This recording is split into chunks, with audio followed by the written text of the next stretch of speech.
You are listening to the Bat Flip Podcast, a baseball podcast from Belly Up Sports and the Belly Up Podcast Network.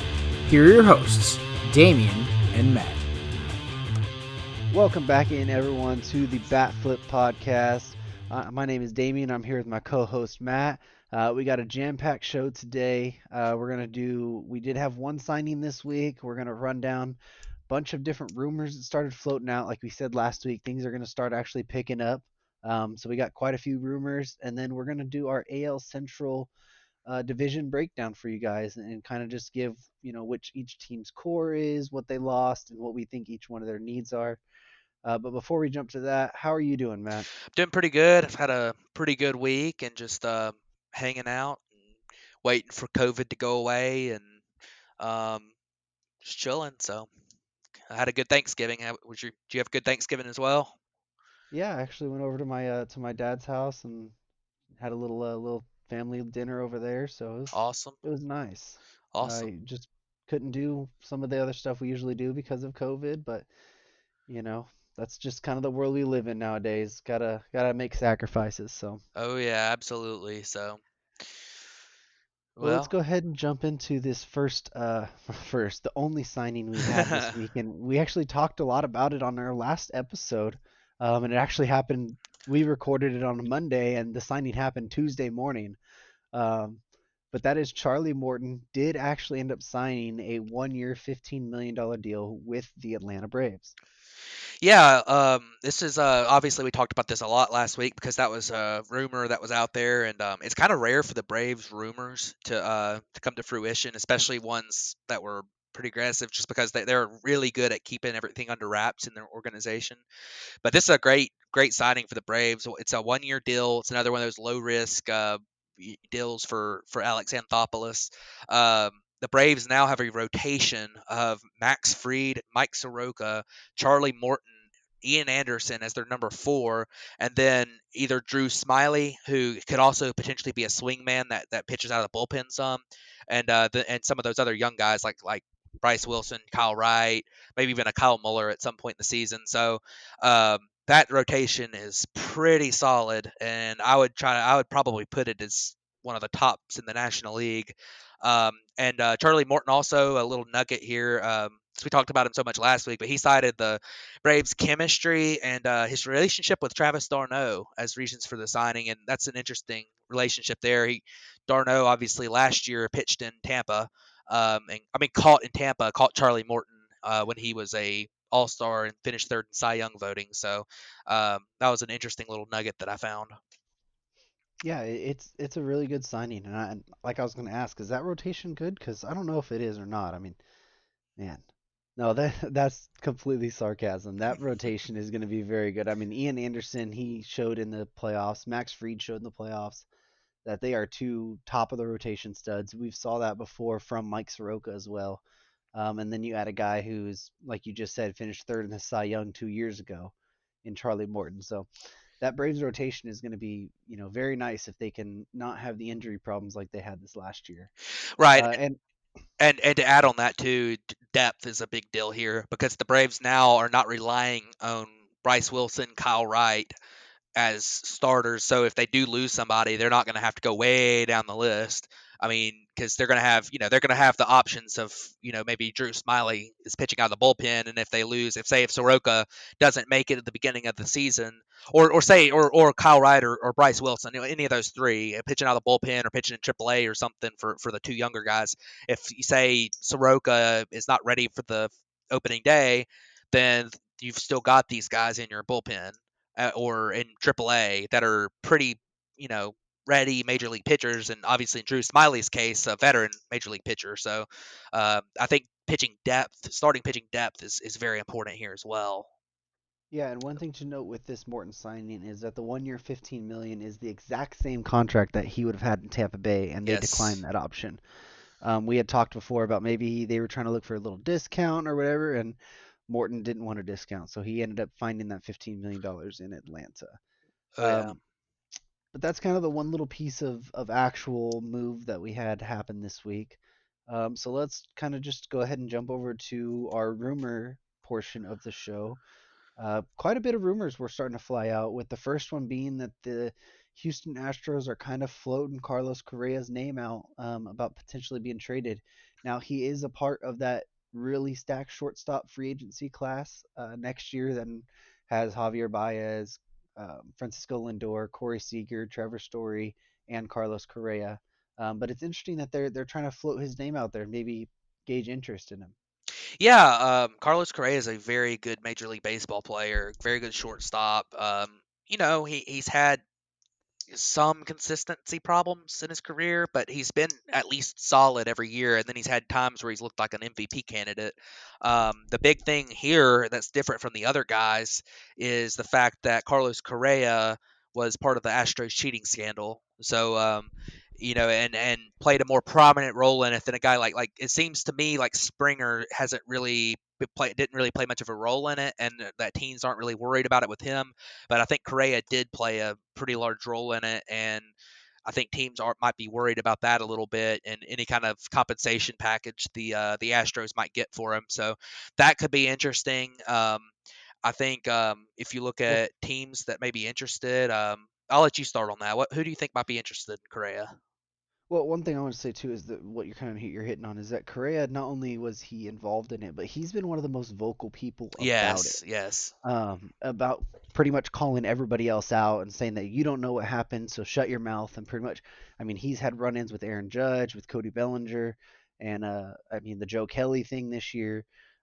So he's been the core part of a lot of the controversy surrounding that. So as far as teams, I don't know. I mean, he's an all-star player. He's one of the top shortstops in the game, when healthy and when playing up to his capability.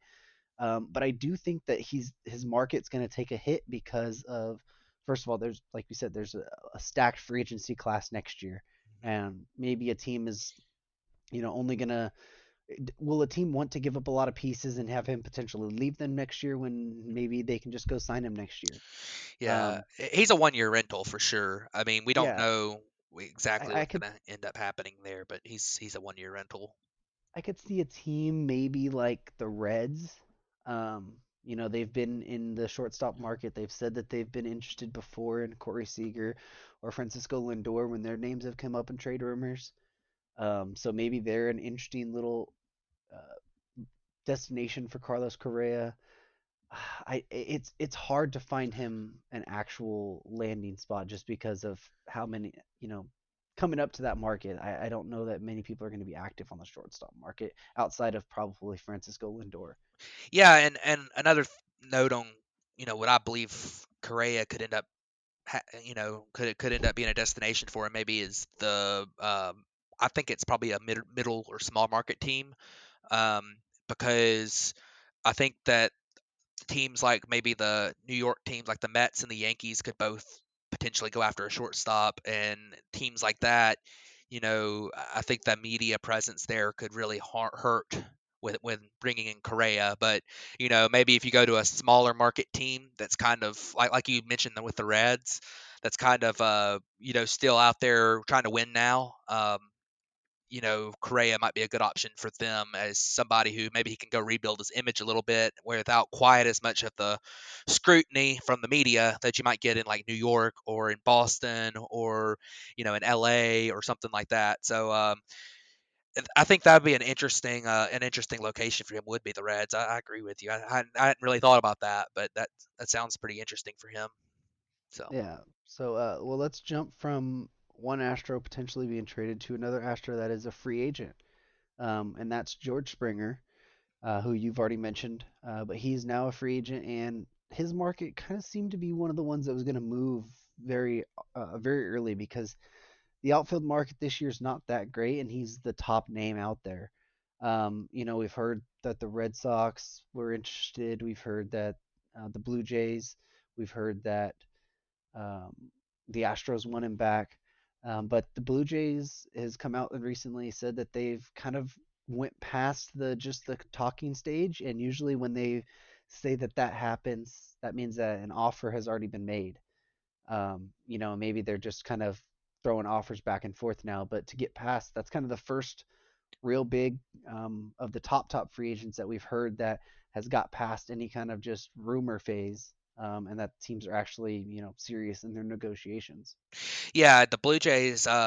Just a note on the Blue Jays in general is that I've heard, from different places on Twitter and everything that they have been very aggressive with all the top free agents. That they really want to add some pieces to their young core um, or semi young core, and they're trying to get into win now mode, and that obviously the Springer rumor is a big part of that. I kind of like the idea of bringing in Springer to Toronto. I think that would be a good signing for the Blue Jays. It gives them a little bit more of a consistent option. A guy who, the only thing I would worry about it a little bit is they've got a lot of guys that can play right and left field, and I mean they can probably throw Springer into center for a little while and not have him as a disaster defensively. But I think he's probably destined within this contract to become a corner outfielder more so than a center fielder. So um, that would be an interesting thing to look at. Of course, there's really not much out there for center field anyway, so maybe you do bring him in as to play center field this year. But he'd be a good signing for anybody. I mean, he's a good player, so. But the Blue Jays are aggressive, and I think they'll go after. I think they'll be in at least in the running for just about all the top free agents, whether it's Real Muto or Bauer or whoever. Now that I mean, I think they're going to sign all of them because there's more to it than just the Blue Jays are interested for them to end up there. But I do think the Blue Jays are going to at least try real hard to sign one of the top guys out there for this free agent class. So that's an interesting rumor. I hadn't really thought too much about the Blue Jays for Springer, but here we are. He Yeah, might end up there. yeah, and he can't possibly be a worse center fielder than what they were playing out in center field this year. Oh, I absolutely. mean, they were playing Randall Grichuk out in center field, Yeah. so I do think that Springer would be a good or the Blue Jays would be a good destination for Springer. And like you said, I have heard that they were aggressive on all the top free agents as well. Even DJ LeMahieu is a name that Yeah. you didn't say, but they've been aggressive on him as well, trying to steal him from the division rival Yankees. Which is another very interesting thing because then that means you're moving Kevin Biggio around and everything. But that's not for this episode. But Springer would be I think he'd be fantastic up in Toronto or Boston or wherever they're what they play this year was Buffalo. That's where they Oh play. yeah, Buffalo. Um, the Yeah. Buffalo Blue Jays. Yeah. So well, let's jump over to another outfielder that he didn't play this last year, but we talked about him getting signed to a new agent last episode, and now he's already gauging interest from around the league, and that's Yasiel Puig. We know at least three teams have been interested or been in contact about potentially getting his services, and that is the Boston Red Sox, the Baltimore Orioles, and the Houston Astros. Yeah, I mean Puig, we talked about him a little bit last week. He's a good player. I don't think he's an all-star level player, but he would play a pretty good role on any of these teams as a good right-handed power bat. Um, Now, I think Puig's best scenario after not playing for a season would probably be to go to a rebuilding team a little bit and have on maybe a 1 year deal, try to rebuild his value again. And I think that's what, obviously with the Orioles being in there, that's definitely what you're seeing there.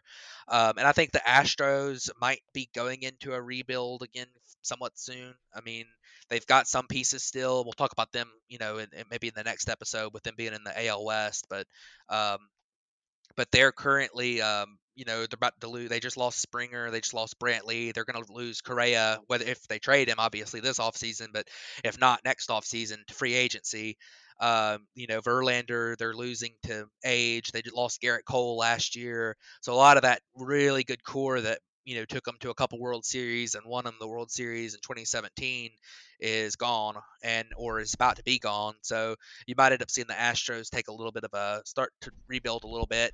So they could end up being kind of a similar situation when it comes to Puig. And then the Red Sox is kind of a who knows what they're going to end up being this year. A lot of it depends on health. Obviously, with Chris Sale being injured was not good for them at all.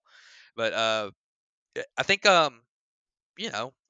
Puig will go somewhere, and I think he'll do something like hit 240 and have a 320 on base and have a 450 slugging and hit 20-ish home runs and play okay defense in the outfield where he's, maybe a 2 wins above replacement type player. So I think that could be any of these teams would really like to see that. So um, Yeah, that's about a major league outfielder oh these yeah, I mean days. he'd be an Um, adequate major league outfielder. If you don't have an outfielder, then Puig is a guy who I think definitely think could end up being that. Just throw him out there in left field, and he's got a good arm. He can always affect the game in that way.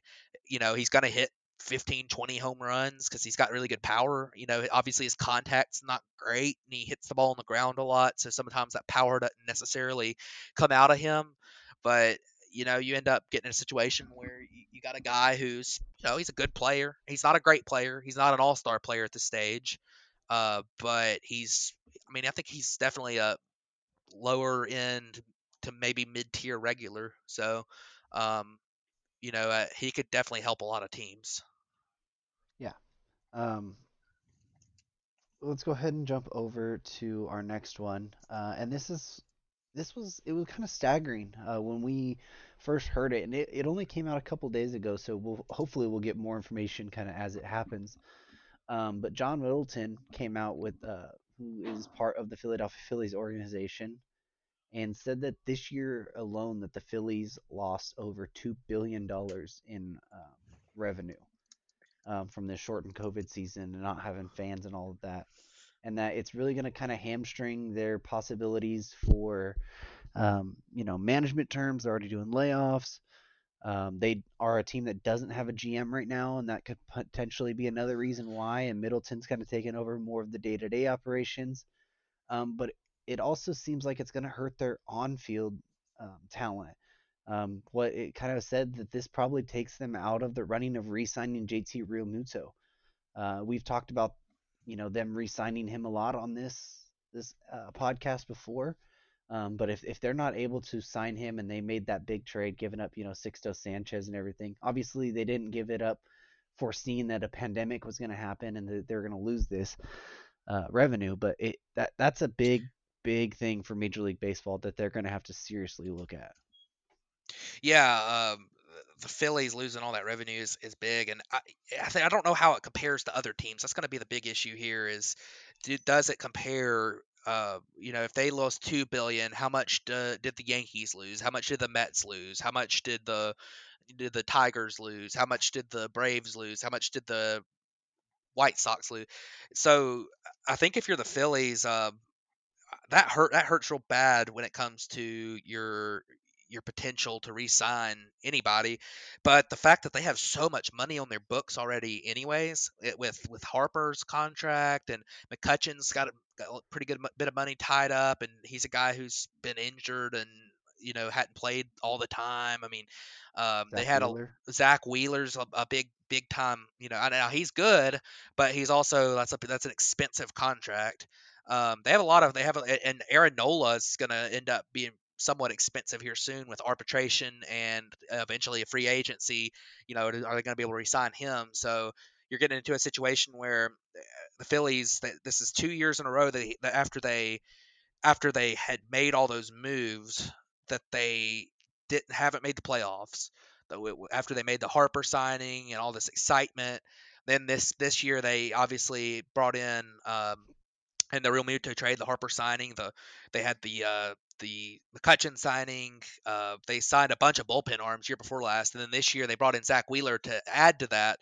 And man, this is if the Phillies lose a couple players and have payroll issues, this is that's really devastating for them, and it's on the brink of disaster. What they need right now is they really need to find their GM to figure some of this stuff out, because without a GM, all this gets amplified. Because as we all know, sometimes as we all know from watching the NFL and see Jerry Jones attempting to run the Cowboys, that the owner maybe doesn't always make the best decisions when it comes to day to day stuff. So Yeah, don't remind me anything about Jerry Jones running a team, unless you're doing a draft from his yacht.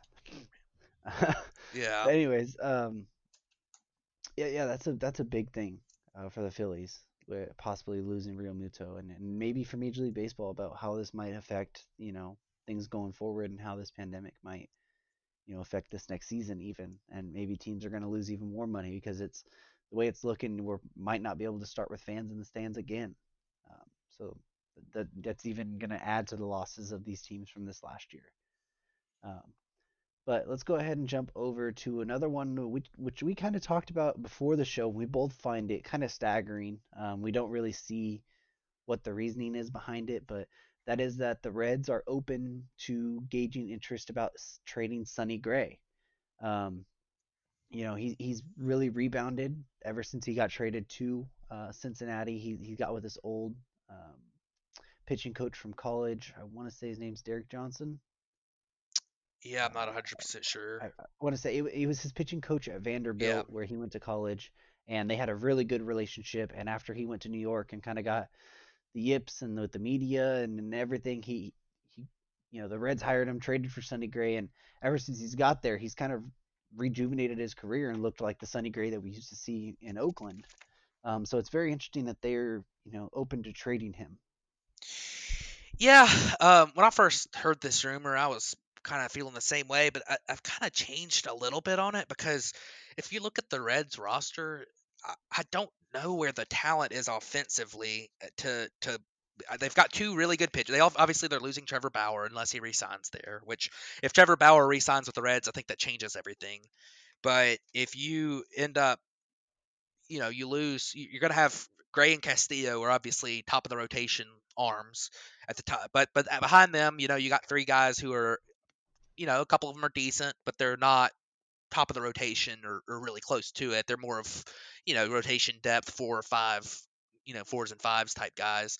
Um, and then if you look at their offense has I just don't know where the young talent is on their offense. Suarez is going to be, I think he'll be pretty good this year. He signed for them for, I believe he signed for a few more years. You look at, I mean, Joey Votto's aged. Tucker Barnhart's a 30-plus-year-old catcher who's more of a defensive master at catcher. Not to say that's bad; he's a really good catcher. But you look at their middle infield, and I mean, and obviously in their outfield too. There's just not really that much that excites me out there with the Reds, um, player wise. I mean, Jesse Winker's pretty good, but I don't know. You saw their offense how bad it struggled, down in the regular season, and then the postseason it was, obviously they didn't even score a run in the postseason. So, um, in two games. So I don't know. I'm a little worried about the Reds and maybe having to go back into rebuild because now you're talking about they lost Bauer and they're going to lose. If they trade Gray, then they're pretty much back square on rebuild mode. So, but Yeah, I even think with Gray, I don't know if they're going to be a playoff team. I don't know what you think about that, but I think with them it's really about they need guys to either play up to their potential or rebound. Castellanos looked really good in the first half of the year, and then he really struggled down the second half of the yeah, year. They signed Shoko Akiyama last year as a import from I think the NPB, and he kind of struggled to get his feet set in the Major League Baseball game, which usually it does take those guys a year or two, just because it's a bigger ball. It's the pitchers are throwing harder. There's less break and more velocity. yeah. Um, Well, I mean, Nick teams are Senzel, pitch the Major League Baseball is better quality. So, and right, they say that you can compare like the NPB and the Korean League, the KBO. You can compare it probably to somewhere between double and triple A right. baseball. So, you know, you're bringing in a guy who was really good in double A slash triple A last year is kind of what they looked at. And I mean, Akiyama was pretty good this year. He was fine. I think he'll be decent this coming up year, but I just don't see where their cornerstones are offensively. I just don't Well, see any. you have Nick Senzel as well, that you Yeah, expect that. I mean, he battled with injuries this year, so you expect him to take another step forward. You signed Mike Moustakas last year, and you didn't get Mike Moustakas type numbers. You have Tyler Stevenson at your catcher that you kind of brought up as a young guy, showed promise behind the plate, but you kind of gave more to Barnhart because you were in that push for the playoffs. And you didn't really want to have a rookie catcher trying to worry about pushing for the playoffs and learning a pitching staff at the exact same time. So maybe he gets a little bit more run this year. Um, you still do have aging Joey Votto. Yeah, I mean, it, You yeah. got to kind of bite the bullet at that point, but I do feel they have some more offensive pieces than they showed this year. I think that they had a lot of down years from their offensive pieces. Now, are you saying that I expect their offense to take a massive jump and be one of the best in baseball? Absolutely not. I don't think that. I do think that they need to get some more talent in there, but I do think that they can battle for a playoff spot even with the pieces that they have still on that team. Yeah, maybe, and a lot of that also has to do with the state of the NL Central. I mean, you don't know what you're going to get from the Cubs. You don't even know if they're going to half their team that's there now is going to be there next year because of the potential for them to go into a rebuild. You don't know what you're going to get from the Brewers because their starting pitching behind two guys is awful, and their offense has one good player that really struggled this past year in it. And so, and then of course you got a couple teams in square on. I mean, the Pirates and are in square on rebuild mode. So it's just one of those situations. In the Cardinals, you don't know what you're going to get from them because their talent level in the pitching staff is pretty average, and their lineup is pretty average. They're just a pretty average team. So I think best case scenario for the Reds offense and is middle of the road. I think the best case scenario is an average offense, and the best case scenario, if they keep Sonny Gray, their pitching staff could be a little above average, maybe even good if one of their other guys takes a step forward between Gray, Castillo, and then have another guy take a step forward. But I just don't know. I don't really believe that the Reds are, unless they're just in it because of the NL Central being really bad. Um, that might cause them to be in it, but I just don't know if the Reds are going to be a playoff team this year. I just don't really see it. So, but we'll see. You never know. Yeah, you never know. Um, so our last little thing, which we've talked about quite a bit, is that the Mets were bought by Steve Cohen, and we did expect them to be aggressive this year on the market. Well, Sandy Alderson, who is going to be their kind of, I think he's like their CEO or something. He's one of the high-ranking officials. They don't have a general manager, and they're not planning to hire one this year. Alderson was their former general manager a while back before he had to retire due to health issues. But now he's kind of in that advisory role and everything. But he did say on MLB Sirius XM radio this week that they're not going to wait for the market to develop and that they're going to try and be a little more aggressive. He said he expects trade markets and the free agent market to be pretty slow like it was the last couple years. But he said that he wanted to make it clear that the Mets were not going to be cautious and that they were going to be on the forefront of making moves this year. So that's a big development, which we've kind of said that, is Steve Cohen going to come in and throw his money around and say, look, hey, I'm here and we're going to win. And this is kind of another little, push that way.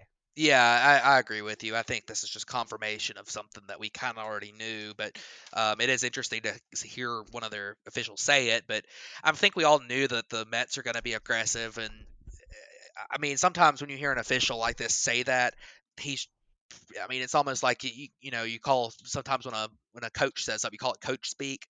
It's GM speak or high ranking official in Alderson's case speak. I mean, it's just they're always going to come out and say, if they're going to say anything, they're going to say, oh, we're going to be aggressive. We're not going to we're not going to take all the time in the world. We're going to try to sign free agents as soon as we can, type stuff. I mean, there's a few different approaches. Sometimes you don't hear that, but I'm not super surprised about that. And it's a little bit like the Phillies a few years ago saying we're going to spend stupid money. Well, we kind of knew that they were going to try to spend stupid money. So um, I think I don't think it's too much of a new development, but it is very interesting hearing one of the guys who's going to be involved in the potentially signing free agents say that. So I think it's a good thing if one of the GMs is ready to move and ready to make a push here early in free agency, because I think especially this year you're going to have a lot of players that are sitting there in spring training looking for a job. So I hope that Oh yeah, yeah, they're and able to get a lot of guys signed up early so teams kind of know what's going to be out there. Well, yeah, and if one team is aggressive on a guy that another team wants, I mean, that's going to make that Yep, other it'll team make the forced to have market. to make a move. That'll push the market. Yep. Um, and then if that team signs it, and then you need a backup plan, now you jump to this guy, and now you got this guy with four teams that Yep. needs his The options services. are fewer, and the Um, urgency picks up. So, so we did want to mention as well that the non-tender deadline yep, is going to be, I think it's this week. Is that right? I believe so. Yeah, I think it's like maybe Um, Tuesday or Thursday or something. So, so what that pretty much does is that teams have an option to give that person a certain number on their contract guaranteed to them, or basically just release them out to the market. So you're going to see, and I expect this year to see a lot more names. Usually you get a couple surprises, but especially if we're dealing with teams maybe losing $2 billion in revenue, that I expect to see a little bit uh, some more bigger names be non-tendered this year. So, yeah. but Yeah, let's it's okay. ARB eligible players. This is because when arbitration you tender a contract to a player to to start the negotiations for the future arbitration hearing slash if you just sign them to a 1 year deal to avoid arb. This is arbitration eligible players. So if you don't tender them a contract by this date, then they become free agents. Is basically what it boils Yeah, down to. So and arbitration is for guys who are either really good with 2 to 6 years, or most of the time it's 3 to 6 years yeah. of major league experience. So Um, so, well, let's go ahead and jump over to our AL Central division breakdown. Um, we're pretty much just like I said, going over what each team kind of lost, what we thought their core pieces are, and kind of like what we want to either think that their team needs are, or what we kind of want to see their team do for this next season. So we're gonna start with the Minnesota Twins. yeah, the Minnesota Twins this past year did win the AL Central. They went 36-24. They won it by 1 game, and they had a good season. The season was definitely, it stung the way that they finished in the postseason, but they had a really good regular season. They in a very good division too. They they're going to lose. Nelson Cruz is the biggest, by far the biggest loss for them. The ageless wonder, who put up huge numbers for him this past year. Jake Odorizzi didn't really pitch that much because from injuries, but he has been a piece for them year before last. That was really good. Trevor May, really good bullpen arm. I believe Sergio Romo is a free agent too. He was one of their more relied upon bullpen arms, and Marwin Gonzalez, utility guy that has really kind of struggled with the Twins. They lost him. They're bringing back Kepler, Max Kepler, Byron Buxton, Eddie Rosario, Josh Donaldson, Kenta Maeda, Jorge Polanco, Jose Barrios. I mean, they're bringing back a lot of their core. This is a team that is returning guys who will help them win this year. And I think they're still in a really good position to make it back to the postseason. So, Damien, if you want to start with what you think some of their needs are, we can go ahead and hit that real quick. Yeah, I think that they're gonna need, a couple veteran starters. They have, I think, four solid options right now, but as we've seen with what the Atlanta Braves went through this last year, that that you kind of need a little bit more depth at least. So I wouldn't be surprised if they would sign, a couple major league starters, maybe even re-sign Odorizzi. Um, their big move they have to do is you have to re-sign Nelson Cruz. He's one of your leaders on that team, and he's still one of your best productive hitters. Um, so you really need to re-sign him. A utility bat, kind of somebody that can play everywhere. Not going to be a starter every single day, but a guy who can maybe start 2 to 3 times a week and just take a load off. Give your third baseman a break one day, and then your second baseman a break the next day, and then a couple days later, maybe even when your outfielders a break. Um, and then 1 to 2 bullpen arms. Maybe bring back Romo, who's been really good, and you're losing Trevor May, who's been one of your more relied upon right-handers. Which you're gonna hear bullpen arms be a big need for every team, pretty much. I mean, every team's always looking for Yeah. bullpen, but for a team who won a division and is looking to make a deeper run in the playoffs, they definitely do need a couple more, at least very serviceable bullpen arms. Oh yeah, for sure. And they are a team that they have some good options in their bullpen still that are returning, but I definitely think they need to add at least one pretty good option for their bullpen.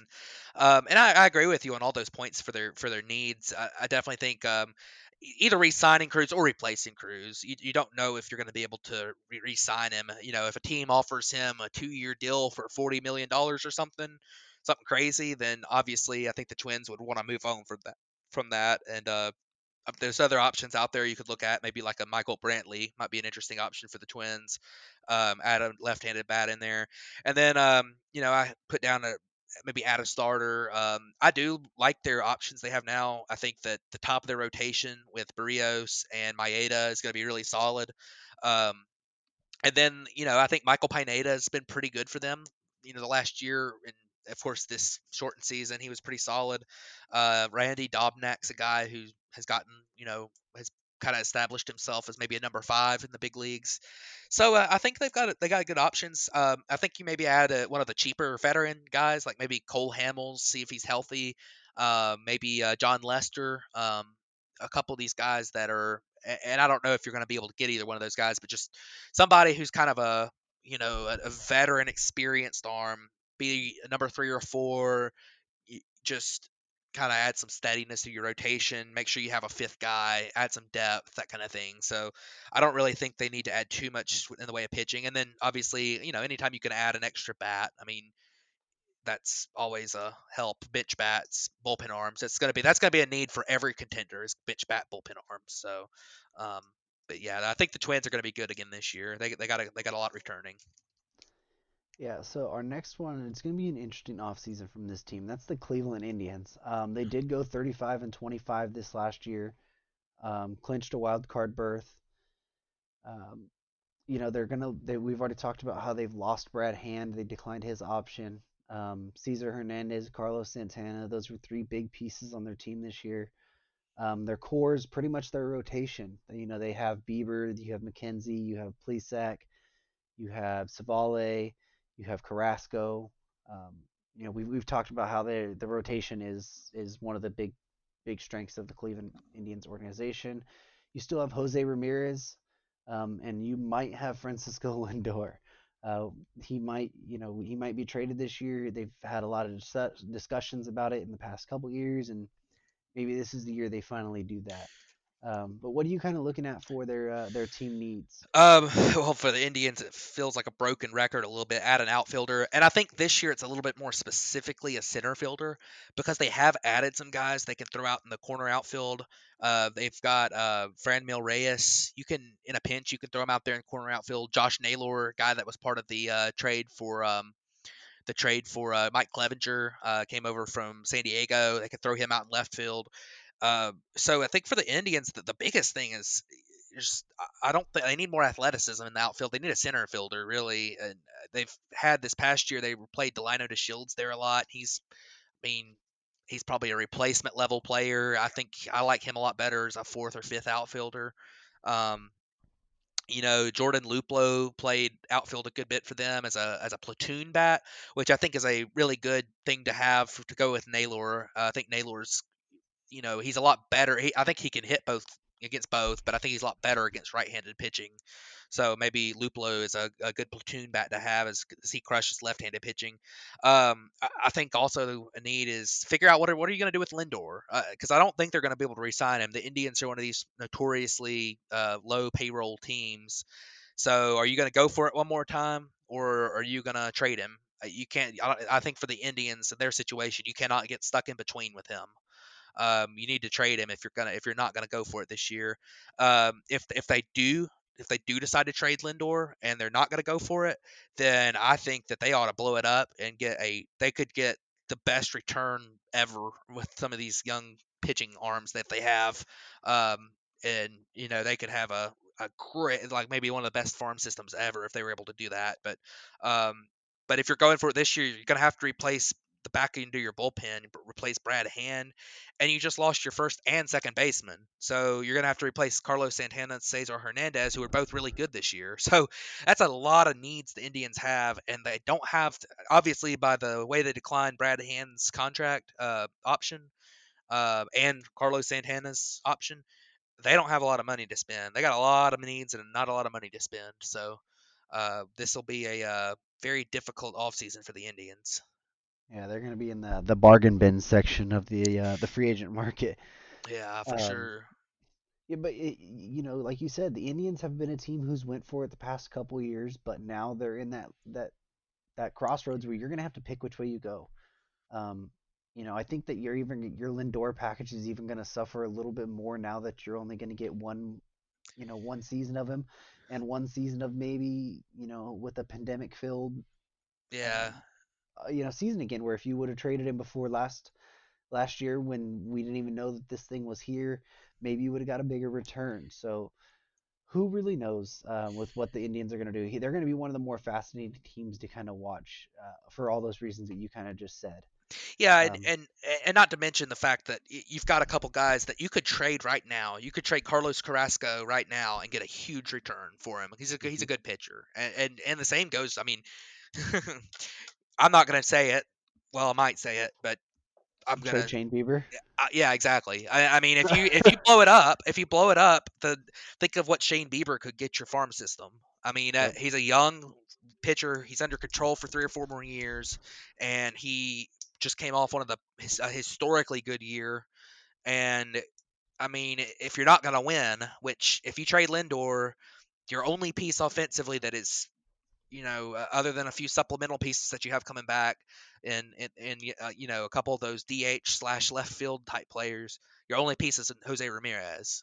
So offensively, so I think if you trade Lindor or don't resign him after this offseason, I think you trade Ramirez and you trade Bieber and you trade Carrasco. I mean, Yep. but rebuild on a couple of these younger, rookie pitchers like McKenzie, Plesac, Savali, a couple of the rookie pitchers, and you've got a couple pieces back for Clevenger like Naylor, and a couple other guys that are in your farm system now. That's I think that's really your options there if you're the Indians. But I mean, there's a lot of needs there, so they're gonna have to spend some money or just get really lucky on some. It's hard to play Moneyball now because everyone does it. Yep. So you're gonna have to get lucky on a couple of these young or a couple of Moneyball type signings. So Yeah. Well, let's go ahead and jump over to the Chicago White Sox. yeah, White Sox 35-25 last year. They're losing James McCann, pretty big piece for them. I guess he's kind of more of a backup catcher this year, but he played a little bit of first too, I think, and spelling guys, DH, that kind of thing, and played a little bit of different stuff. And Alex Colomé, their closer, who had a really good year, they lose him too. But they bring back so many guys, young Yeah. talent. I mean, Luis Robert, we saw what he can do. Jose Abreu, who won the AL MVP, Eloy Jimenez, who took a little bit of a step forward this past year, Moncada, who has been a pretty good player. I don't know if he's hit his lofty expectation of from when he was a prospect, but he's been a solid major league player. And then you have Giolito, who looks like one of the true aces in baseball, and Tim Anderson. Not to mention the fact that you still got a couple guys locked up, like you got Dallas Keuchel coming back. He had a good year, and you've got Grandal locked up to play catcher. So you've got some guys that are locked up for a couple years, plus all these young, talented players. And this is a core that I think there's very few teams in baseball that are. I think there's very few teams in baseball that wouldn't trade their core for this core. So. Yeah, they're really positioned well for the upcoming next 5 to 6 years. Mhm. Really one of their biggest needs is pitching health. They have a lot of options and a lot of good options, but they just can't stay healthy. Carlos Rodon has battled injuries. Michael Kopech has battled injuries. Reynaldo Lopez has battled injuries. Um, you still have Dane Dunning and Dylan Cease that are, kind of made their debuts this year and are kind of, on the up and Yeah. coming. So So I mean, they need them to, Dylan Cease needs to take a step forward, I think, because he yeah, is a guy who is a high rated prospect, and he didn't look very good in his cup of coffee he got this year. So maybe if he takes a step forward, which the White Sox have shown the ability to be able to develop a pitcher, because Giolito was kind of in the same boat when he first came up. So yeah. And then, like we've said before, bullpen and a utility bat. As much as it pains me to say a guy like Kike Hernandez would be perfect in this place because they don't have anybody that can back up first, second, third, shortstop, really, or even some of their outfields. I mean, Adam Engel right now is their fourth outfielder. Um, and right now you could potentially look at maybe you find a starting second baseman um, for a year because you still have Nick Madrigal and he kind of struggled this year. But I do know that the White Sox want to give him a little bit more run, so maybe you do get a guy like Kike and have him start for the first half, and then he's kind of an all-around bat for you. Um, but really, their need is pitching health and pitching development. Yeah. Yeah, and when it comes to pitching health, I think obviously if you get Kopech back, he's got a lot of talent. Another guy that we didn't mention, whether it's in the starting rotation or in the bullpen, is Garrett Croce. Is he got to Yeah, be healthy? Because he went out in their last wild card game. He looked extremely good when he in his cup of coffee in the majors, throwing extremely hard and everything. But he came out in his last game, and it looked like he got injured.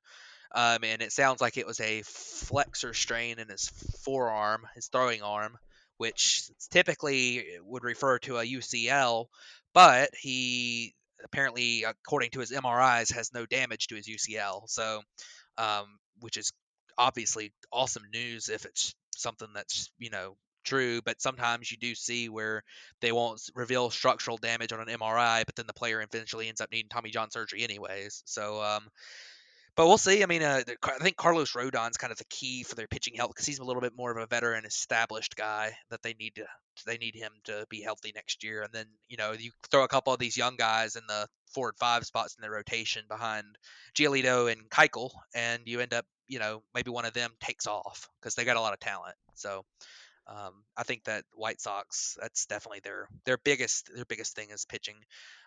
So our next team that we're going to look at was the fourth place team, the Royals, and they went 26-34 this year. And I'll let you kind of talk about them first. yeah, they lost Alex Gordon, who's been one of their franchise cornerstones for, I mean, his entire career. He decided to retire this year. They did lose Greg Holland as well. And Ian Kennedy is another guy that they lost. He wasn't particularly good, but he was signed to a bigger contract. So that kind of gets that money off the books for them. I mean, they do have a solid young core. Their pitchers, which is Brad Keller and Brady Singer. You got Alberto Mondesi, Jorge Soler, Salvador Perez is on the older side of that. Whit Merrifield's over 30 as well. But they're kind of their core guys. Um, and their needs is more young starting development. We talked about, or we mentioned Brad Kelly and Brady Singer. Can those guys take a little bit of a step forward from what their past couple seasons have been? And then Alberto Mondesi. Can he develop and get a little bit more plate discipline? He's a guy who has all the talent in the world, plays really good defense. He's lightning quick on the base paths, but he struck out at a 30% rate this year and only walked 5% of the time. So you need him to make contact with the ball a little bit more. Maybe even look to maybe put the ball on the ground more and use that speed rather than try and hit as many homers. Yeah, this is an interesting team. That the Royals, they're kind of starting to look like they're turning the corner a little bit. They definitely have some of their pieces starting to hit the big league level.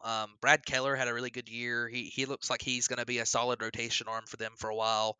But the growth of those young starters, Brady Singer and Shane Bubick, I believe Chris Bubick, I don't know. Kyle? Kyle I don't know. Bubick. So Bubick. That's an easy to remember last name. He had a pretty good cup of coffee this year. Good start to his career. They need some growth out of these young starters. They have a couple other guys in AAA that are kind of lurking, or in double AAA that are lurking. We didn't mention Stalmont, the reliever, who was very impressive looking. I think he's got a rein in his command just a little bit more, but he's very impressive looking, throwing real hard. But yeah, I mean, I kind of agree with you. For needs for these last two teams, it's going to be more of like what will help them get to the next step in the future. Because I don't think it's easy to just look at these teams and say, hey, they need this, this, and this free agency/trades for this coming up year.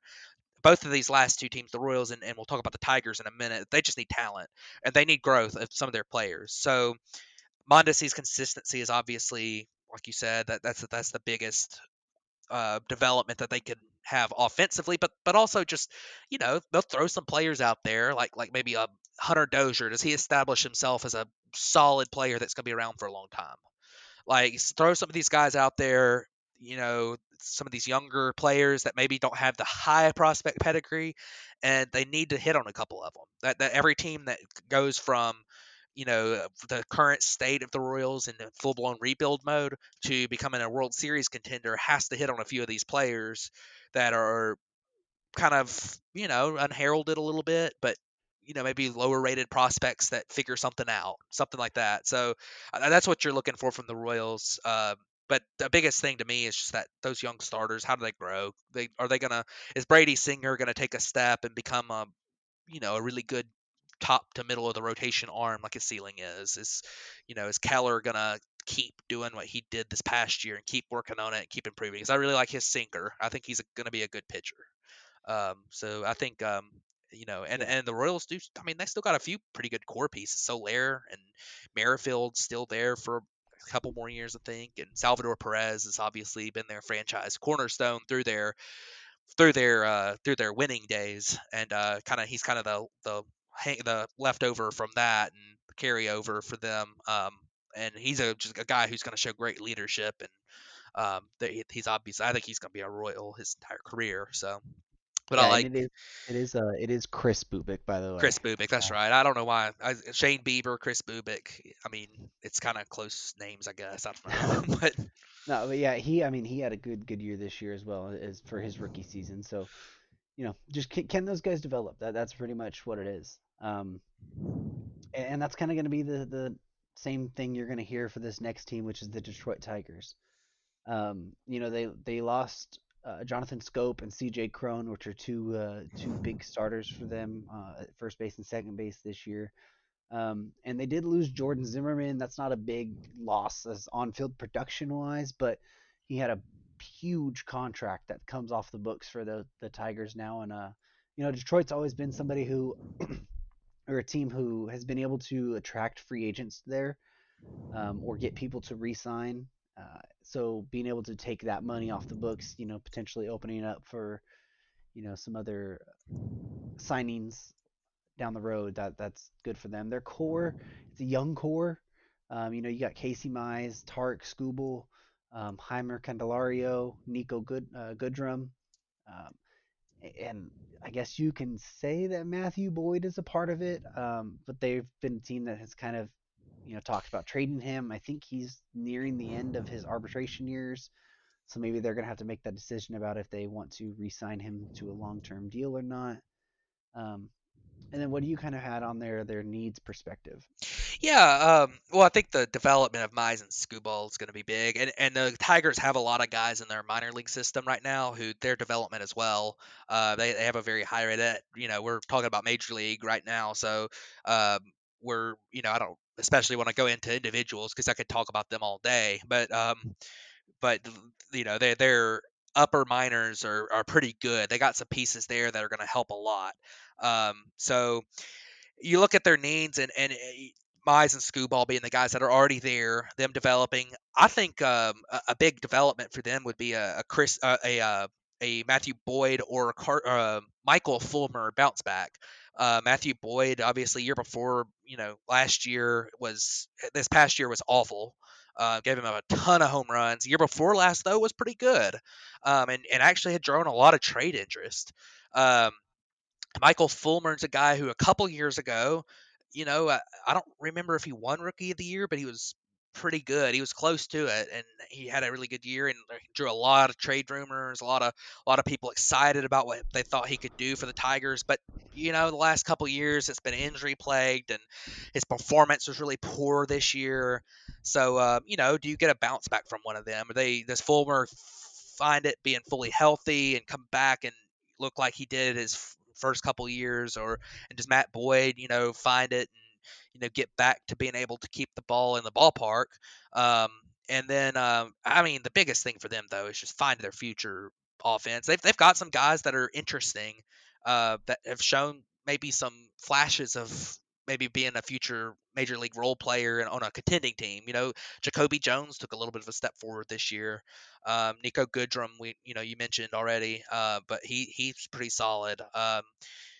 it's just guys like that. You got a lot of young guys who are, kind of journeyman guys, or guys who are maybe fourth outfielder or a utility man type prospects that you bring up, and you can see what they do at the big league level, and hope maybe one of them sticks and figures something out and does extremely well, and then you've got a cornerstone for the future. So, and then you supplement that with some of these minor league players that as they continue to develop and get called up, and I think that's what you want to see from the Tigers, just seeing that development, and then maybe have a bounce back from a Fulmer slash Boyd, and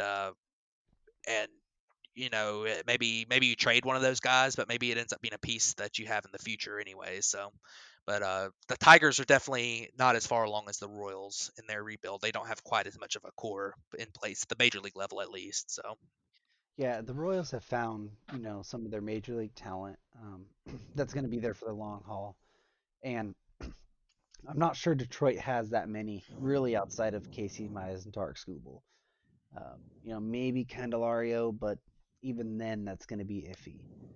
So they just you need to find major league talent that's going to be a part of your contending teams, in the future. So, well, that pretty much wraps up our episode today. Like we said, next episode we should have the non-tender deadline, and hopefully we have a little bit more of the rumors in action.